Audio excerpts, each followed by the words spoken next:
നമസ്കാരം, കൊട്ടാരക്കര മീഡിയയിലേക്ക് സ്വാഗതം. കാനഡയോട് മുഖം തിരിച്ച ഇന്ത്യൻ വിദ്യാർത്ഥികൾ. സ്വപ്നഭൂമിയിൽ നിന്ന് പെട്ടെന്നുള്ള മാറ്റത്തിന് കാരണങ്ങളേറെ.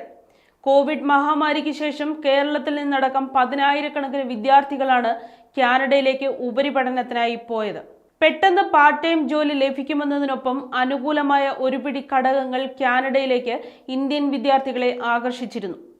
എന്നാൽ പെട്ടെന്നാണ് കാനഡയുടെ പ്രൗഢി നഷ്ടമായത്. കാനഡയിലേക്ക് ആയിരക്കണക്കിന് മലയാളികൾ ഓരോ മാസവും പോയിരുന്ന സ്ഥാനത്ത് ഇപ്പോൾ വിരലിലെണ്ണാവുന്ന കുട്ടികൾ മാത്രമാണ് വിമാനം കയറുന്നത്.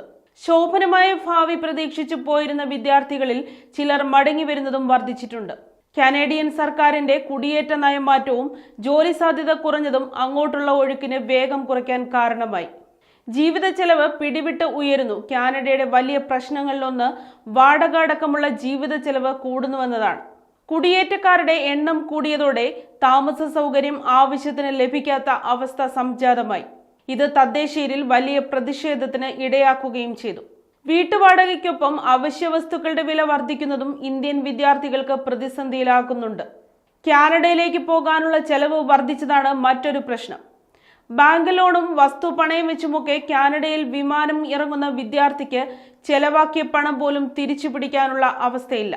പാർട്ട് ടൈം ജോലിയിൽ നിയന്ത്രണം കൊണ്ടുവരാൻ കനേഡിയൻ സർക്കാർ അടുത്തിടെ തീരുമാനമെടുത്തിരുന്നു.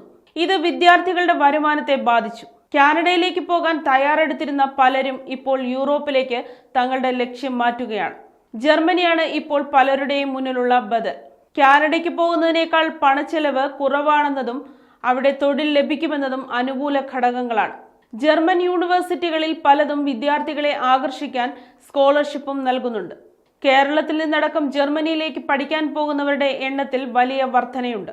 മുൻ വർഷങ്ങളിൽ സെപ്റ്റംബർ ഒക്ടോബർ മാസങ്ങളിൽ കാനഡയിലേക്ക് പോകാനായി വലിയ അന്വേഷണങ്ങൾ വന്നിരുന്നെങ്കിൽ ഇത്തവണ ആ സ്ഥിതിക്ക് മാറ്റമുണ്ടായതായി ഈ രംഗത്ത് പ്രവർത്തിക്കുന്നവർ പറയുന്നു.